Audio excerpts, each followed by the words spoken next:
At 6 in the morning, the roar of a bulldozer jolted me out of sleep. A construction team was carving a trench straight across my backyard, no hesitation.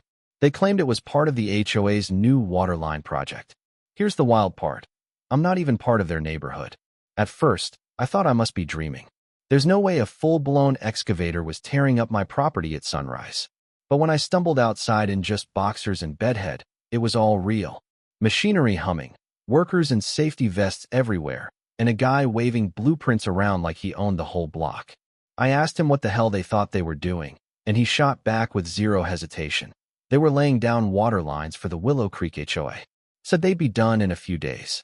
I just looked at him and said, flat as can be, "That's wild, because this ain't Willow Creek. This is my land." Okay, let's rewind a bit before it gets too good. Name's Tyler. I work as a land surveyor, something that's about to make all this even more ridiculous. A few years back, I inherited 10 acres of dry, mostly untouched land just outside a cookie-cutter development called Willow Creek Estate. It's the type of place where the grass is too green to be natural, and leaving your Christmas lights up past January 1st earns you a citation. It's one of those hyper-managed suburbs run by a homeowners association that acts like it's a private government. I never joined the HOA because, say it with me now, I don't live there. My property is next door, legally distinct, completely mine to do with as I please.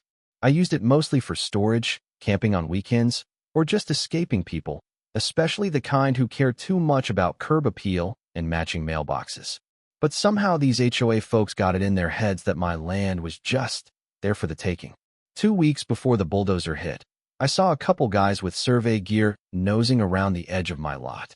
Naturally, I walked over to see what was going on. I don't exactly love strangers treating my land like a community park. They mumbled something about infrastructure upgrades, utilities, and assessments. I assumed it was for another housing phase going in on the far end of Willow Creek and didn't think much of it. Big mistake. Flash forward to dig day, and there I am, standing on my own land watching them trench like they paid for the dirt. I told the foreman to cut it, immediately. His answer? "You'll have to talk to the HOA. The nerve. I stared him down deadpan. Cool. And if I jackhammer a hot tub into your living room, should I talk to your landlord? He just shrugged. Not his problem. That afternoon, Janice showed up at my place. Every neighborhood has a Janice, the kind with flawless hair, a blazer pressed like it's got its own dry cleaner, and a vibe colder than a tax form. She rolled up in a spotless SUV, hopped out with a clipboard like she was about to do my taxes, and said, "We understand there's been some confusion." "Oh, I'm not confused," I replied. "You're literally laying a pipeline on property you don't own." Janice gave me that tight-lipped grin dentist's flash right before going in without numbing. Well, the maps we reviewed showed this part as a utility corridor. Probably just a filing error. "I'm sure we can handle this amicably." "You mean by halting the work and getting off my land?" I asked. She actually laughed. Then added, "Let's not be dramatic. It's just dirt, sweetie. It's not like you're putting it to use." Now, I've been patronized before, but something about being called sweetie while someone's literally digging into your yard sends a whole different kind of fire through your bloodstream. Still, I stayed calm. You don't win by shouting. You win by letting them think they're steering, right up until the floor vanishes beneath them. I told Janice I'd check with my lawyer and get back to her. She nodded like I'd just said I wanted to be an astronaut when I grow up, then drove off looking like someone who's never had to answer for anything. She had no clue I'd already started dialing. I wasn't just mad. I was curious. See, here's the thing. I don't just know where the lines on a map fall. I live for this stuff. As a land surveyor, I eat, sleep, and breathe boundaries. I know how easements are granted, how rights-of-way work, and just how deep in it you are when you skip the legal part. And I had one very tasty detail in my back pocket. There was no easement recorded for my land. That pipeline wasn't just pushing limits. It was a lawsuit with a fuse already lit. Over the next few days, I played it cool. Let them keep digging while I pulled records, called a buddy down at the county office, and combed through the deed my dad left me. And just like I figured, no right-of-way, no approval, zero documentation. They'd gone full steam ahead on nothing but arrogance and crossed fingers. But then I uncovered something even juicier. Turns out the underground water supply the HOA tapped into, it ran straight beneath my property. And the cherry on top? I held the senior water rights for the region. It hadn't meant much before, since I never used it. But now it was the whole game. I didn't say a word to Janice or the HOA. I didn't send an angry letter. I just smiled, waited, and made one quiet call to the local water district. And while the bulldozers were wrapping up their work and the HOA newsletter proudly announced their brand new HOA-owned water pipeline meant to serve the whole neighborhood, I was filling out forms to do something they never saw coming. They thought they could just bulldoze my land and walk away with a shiny new utility. What they didn't realize was that I now held the key to their entire water supply, and I was just getting started. I'm sure we can handle this amicably. You mean by halting the work and getting off my land? I asked. She actually laughed, then added, let's not be dramatic. It's just dirt, sweetie. It's not like you're putting it to use. Now, I've been patronized before, but something about being called sweetie while someone's literally digging into your yard sends a whole different kind of fire through your bloodstream. Still, I stayed calm. You don't win by shouting. You win by letting them think they're steering, right up until the floor vanishes beneath them. I told Janice I'd check with my lawyer and get back to her. She nodded like I'd just said I wanted to be an astronaut when I grow up, then drove off looking like someone who's never had to answer for anything. She had no clue I'd already started dialing. I wasn't just mad. I was curious. See, here's the thing. I don't just know where the lines on a map fall. I live for this stuff.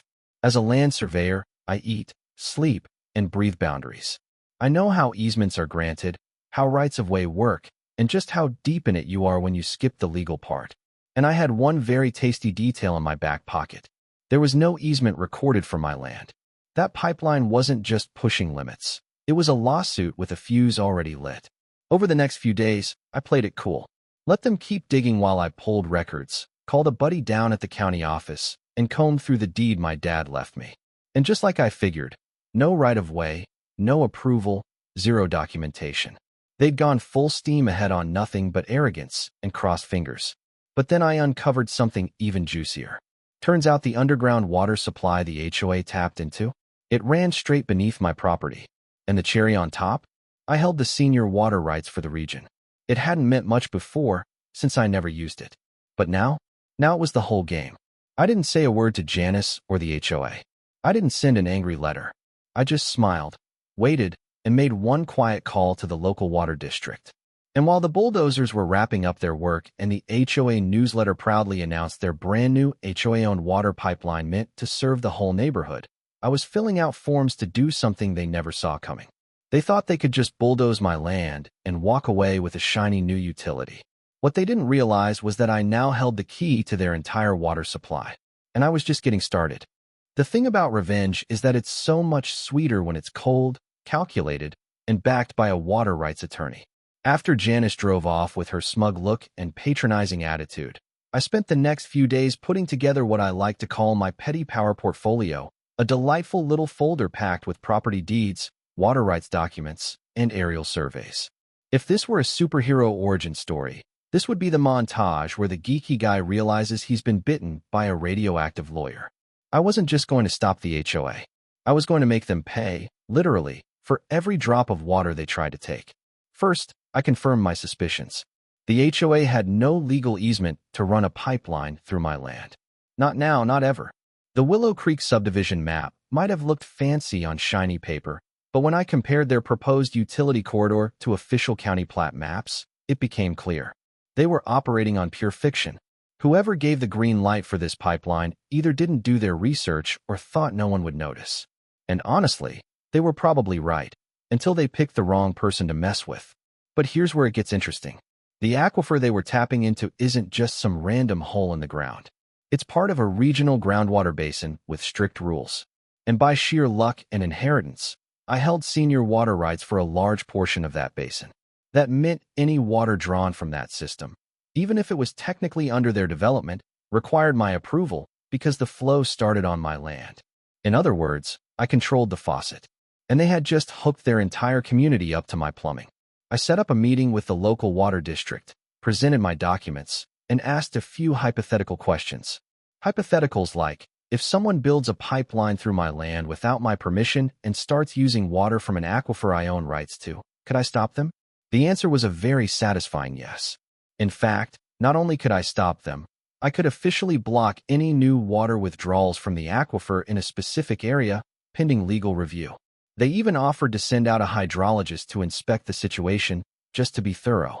I walked out of that office feeling pretty good, holding a thick stack of paperwork that would send Janice into a panic. The best part? I didn't have to deal with the pipeline. I didn't need to file a lawsuit. I didn't even have to raise my voice. All it took was filing a few papers, waiting for the HOA to connect every house to their shiny new water system. And then, like flipping a switch, I could drain them dry with just one signature.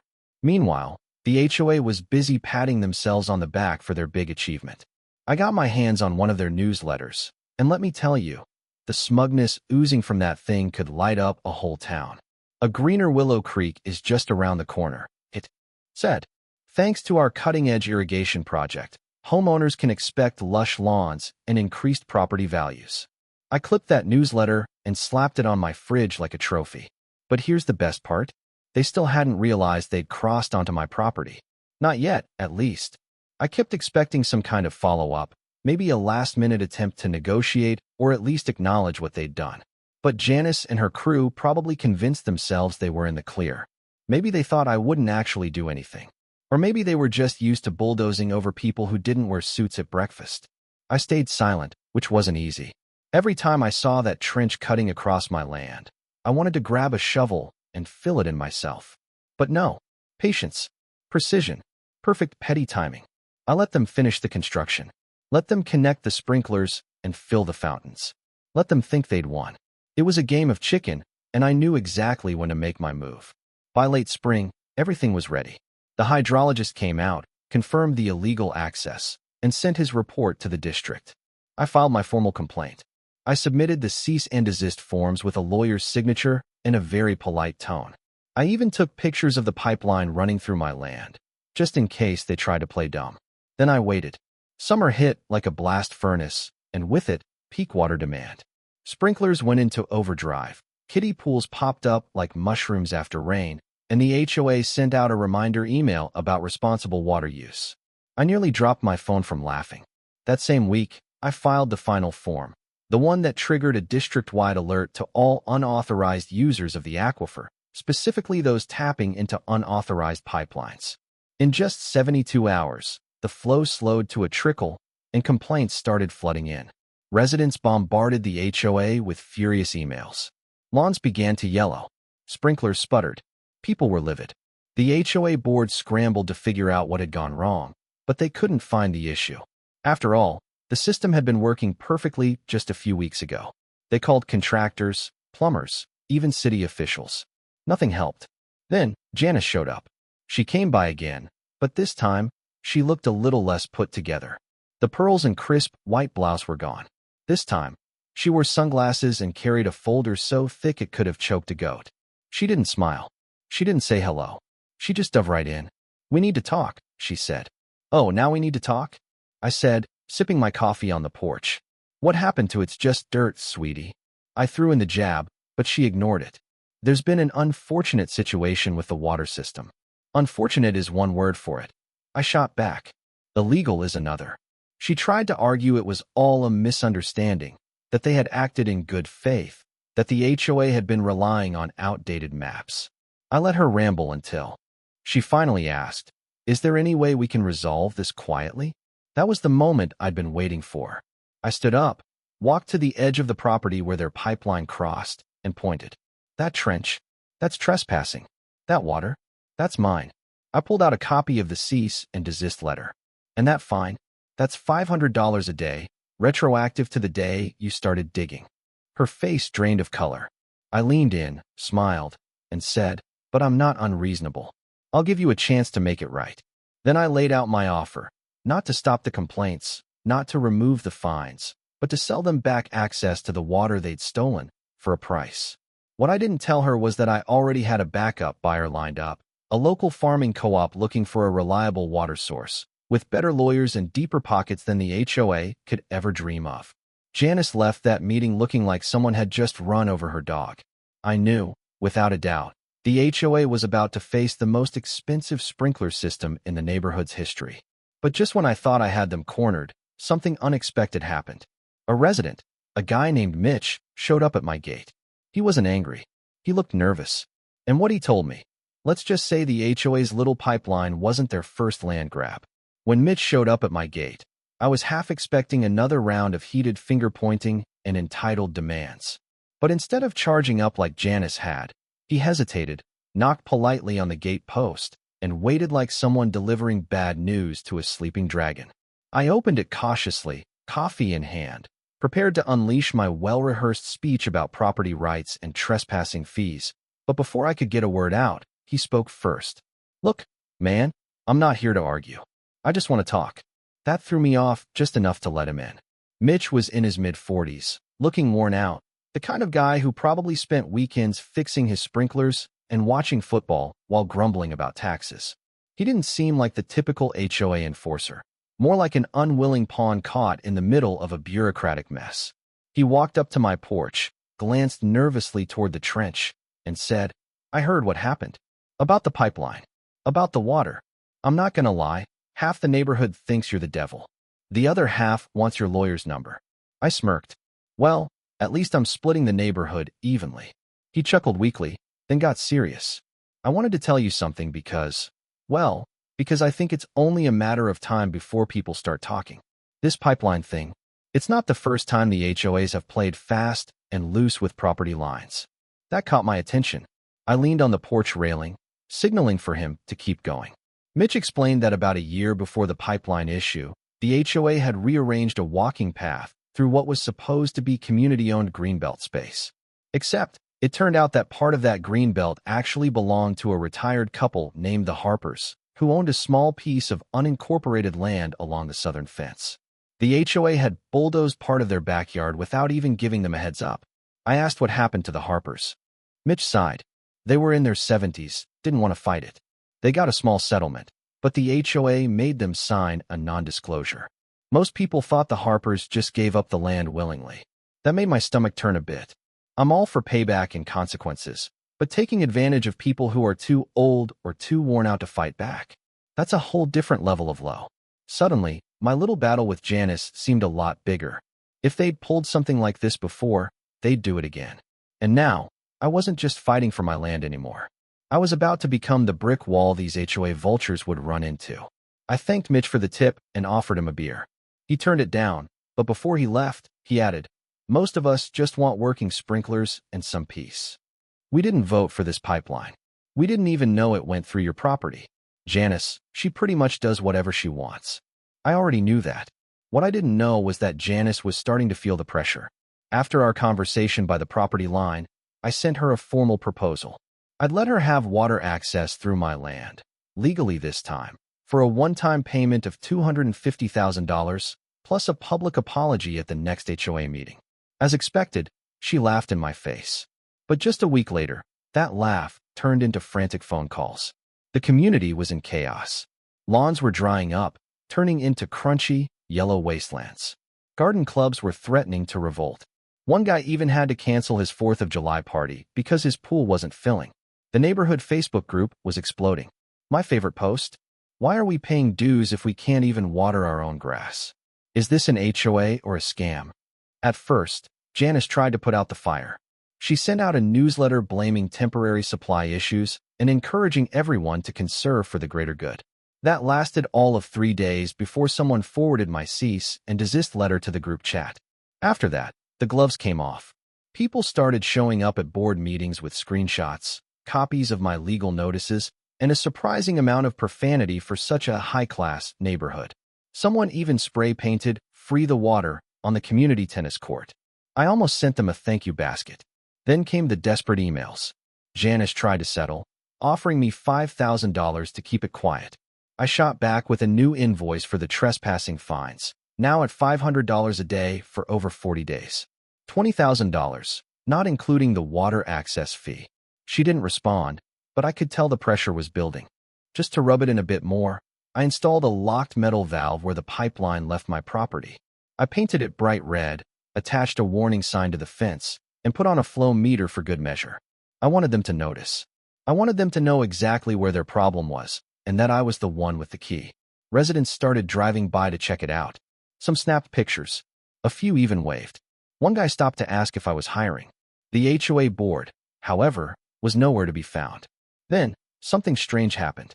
A few days after Mitch's visit, I received a certified letter from a law firm I didn't recognize. It wasn't from the HOA's legal team. It was from a firm representing a group of residents. It turns out they were gearing up for a class action lawsuit against the HOA over poor management, failure to share project details, and misuse of funds. And they wanted my help. I had no intention of becoming the face of an anti-HOA movement. But the irony was just too tempting. I agreed to provide all the evidence I had, documents, photos, even a sworn statement about the construction crew showing up uninvited. My only request: my name stayed out of any public records until things calmed down. By midsummer, the HOA was falling apart. Residents were calling emergency meetings. Janice had gone unusually quiet. Word was she was stepping down for personal reasons. Some said she was getting legal counsel.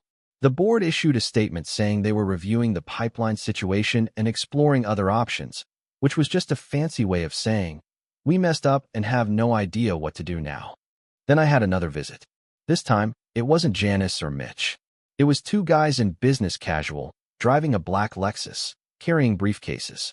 They introduced themselves as reps from a water management company. They were private contractors looking to secure regional water access for future projects.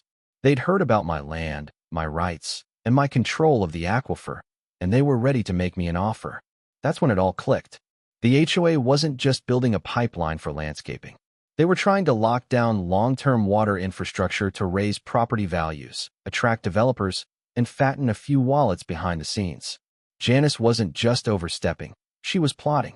And she was betting everything on the idea that I wouldn't notice, wouldn't care, or wouldn't push back. I smiled at the men from the water company and told them I'd think about their offer. Then I headed back to the porch, sat down, and stared at the metal valve shining in the sun. It wasn't just a shut-off valve anymore. It was leverage, and I was about to use it in a way they never saw coming. It's funny how quickly people change when their property values start sinking along with their front lawns. By the end of July, Willow Creek looked less like a suburban paradise and more like a barren ghost town from a spaghetti western. Lawns were scorched, hedges shriveled, pool pumps were useless, and inflatable flamingos drooped in sad little puddles. The HOA had gone from sending out proud newsletters to complete silence, and the residents weren't whispering behind closed doors anymore. They were marching to the clubhouse, armed with invoices, legal threats, and dead grass patches as proof. Janice finally cracked. It wasn't dramatic or on TV like I had hoped, but the resignation email she sent to the community response was decent. A lot of vague talk about needing to prioritize family and trusting the new board to keep the project moving forward. Not once did they mention the pipeline, the lawsuit, or the fact that she'd essentially gambled with the neighborhood's water supply by digging an illegal trench across private land. But her resignation did come with one last, almost pathetic plea to fix the water issue through cooperation and respect. That had me laughing into my coffee that morning. The new interim HOA board, a weary group of volunteers who clearly wanted out, contacted me within 48 hours. No more drama, no more half-hearted threats. Just a simple message. We want to make this right. What will it take? I responded the same way I did before, offering the same deal, $250,000 and a formal, unedited apology at the next HOA meeting, broadcasted on video. I even tossed in waiving the trespassing fines if they acted fast. A nice gesture, really. They didn't laugh this time. After some back and forth, their lawyer finally contacted mine to confirm. They were ready to pay. 2 more weeks were needed to finalize the contract, which included clauses so solid I swear my lawyer got emotional reading them. They agreed to pay the full amount, admit fault, promise no future construction on my land, and post the apology video on the HOA website for at least 6 months. I added one last touch, mostly for my own amusement. A plaque at the edge of my property, visible from the walking trail, reading, "Private property. Water rights enforced." The apology video was exactly what I hoped for. Doug, the new HOA president, a man who looked like he aged a decade in a week, stood at a cheap podium, reading the statement like he was being tortured. He admitted the unauthorized work, the property misuse, the violation of my rights, and begrudgingly thanked me for my patience and willingness to resolve things peacefully. I watched it twice, once for satisfaction, once for the sheer comedy, and then the money was in my account. $250,000. Taxable, sure, but still plenty to make some upgrades around here. I put in a new solar grid, updated my water tanks, and even hired a local artist to paint a mural on the side of my storage shed. It showed a cartoon version of me, standing heroically with crossed arms in front of a busted pipeline. Above it, in bold letters, "Don't mess with surveyors." Below that, "Property lines are not suggestions." But the best part wasn't the money. It was the ripple effect. With Janice out of the picture and the class action lawsuit still looming over the HOA, more stories started to emerge. The Harpers came forward quietly, through their lawyer, sharing details of their settlement and the harassment they endured. Several other residents discovered easement issues that hadn't been disclosed when they bought their homes. Some began attending city council meetings, calling for more oversight. Willow Creek's image, once flawless, was now tied to terms like land disputes, unauthorized construction, and poor management. Realtors began lowering their listing prices. Developers pulled out of expansion projects. One even tried to reach out to me directly, only to find out that I had turned down every offer with a polite but firm, "I don't do business with thieves." Meanwhile, the water company reps who had visited earlier came back. Now that the HOA's troubles were public, they realized I was the only reliable access point to the local aquifer. They offered me a long-term lease agreement, far more profitable than a one-time sale, ensuring me passive income for years. Since I had senior rights, I could set the terms. I negotiated fair access for local farmers and co-ops as part of the deal. In the end, I walked away with income, leverage, and a clear conscience. The HOA, on the other hand, walked away with dead lawns, a massive financial loss, and a hard lesson in why you don't build pipelines on land you don't own. One afternoon, as I was finishing up repairs on my fence, a familiar SUV pulled up. I recognized it immediately, Janice's luxury tank. But instead of the queen herself, it was her daughter behind the wheel. She got out, a bit awkward and embarrassed, and offered me a box of cookies, seemingly homemade, as an apology. I took them, said thank you, and left the box on the porch for the birds. I'm all for forgiveness, but I'm not stupid. As summer faded, things started to settle down. The pipeline remained in place, now legally permitted and under my strict conditions. The neighborhood slowly started to recover, grass growing back under tighter rules and smarter leadership. I noticed fewer glares and more sheepish waves when residents drove by. A few even stopped to thank me, not just for the water, but for standing up to a system they felt powerless against. As for me, I kept doing what I always did, surveying, maintaining my land, drinking coffee on my porch. But now, I did it with more money in the bank and a lot more peace of mind. I had shown that with a sharp mind, a steady hand, and just the right amount of sarcasm, one person could take on a whole HOA and come out on top. But every now and then, I'd walk down to the edge of my land, where the pipeline valve sat, locked and secure, and give it a gentle tap.